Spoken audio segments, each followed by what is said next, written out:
তাদেরকে আমরা ফ্রেন্ডলি হয়ে বুঝাইতে চাই যে আসলে জনগণের রায়ের প্রতি আপনাদের সম্মান দেখানো প্রয়োজন। জনগণের রায় যদি আপনারা না মেনে নেন, সেক্ষেত্রে অতীতে যে ধরনের পরিস্থিতি বাংলাদেশে তৈরি হয়েছিল, হাসিনাকে পালিয়ে যেতে হয়েছিল, সেই ধরনের পরিস্থিতির মুখে আপনাদেরও পড়তে হতে পারে। আমরা বাংলাদেশ রাষ্ট্রটার একটা স্থিতিশীলতা চাই, বাংলাদেশ রাষ্ট্রটা সুন্দরভাবে সামনের দিকে এগিয়ে যাক, সেটা আমরা চাই। সেই নিরিখেই বিএনপি সরকারকে আমরা বলতে চাই যে কোনোভাবেই আপনারা গণভোটের যে রায়, সেটাকে আপনারা অস্বীকার করতে পারেন না।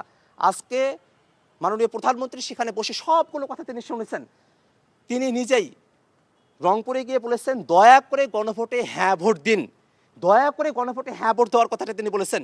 সেই দিন তাদের তরফ থেকে স্বরাষ্ট্রমন্ত্রী বলেছিলেন যে জনগণ তো আসলে না বুঝে গণভোটে অংশ নিয়েছে।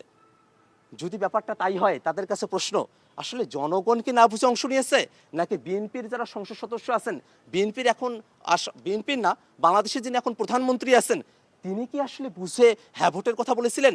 সে প্রশ্নটা কিন্তু তখন তৈরি হয়।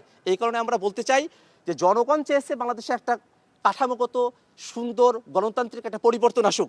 সেই পরিবর্তনের বিপক্ষে যারা বাদ সেজে দাঁড়াচ্ছে, সেই বাদ তারা কেন সেজেছে আপনারা যদি দেখেন, জুলাই সনদের যে আদেশ, সেখানে যে প্রশ্নগুলো সেট করা হয়েছে গণভোটের, সেখানে স্পষ্ট করে বলা দেওয়া হয়েছে যে সাংবিধানিক যতগুলো প্রতিষ্ঠান আছে, সেই প্রতিষ্ঠানের নিয়োগগুলো, সেখানে নোট অফ ডিসেন্টের কোনো প্রসঙ্গই নেই। সেটা জুলাই সনদে যেভাবে বর্ণনা করা হয়েছে সেভাবেই সেটা করতে হবে।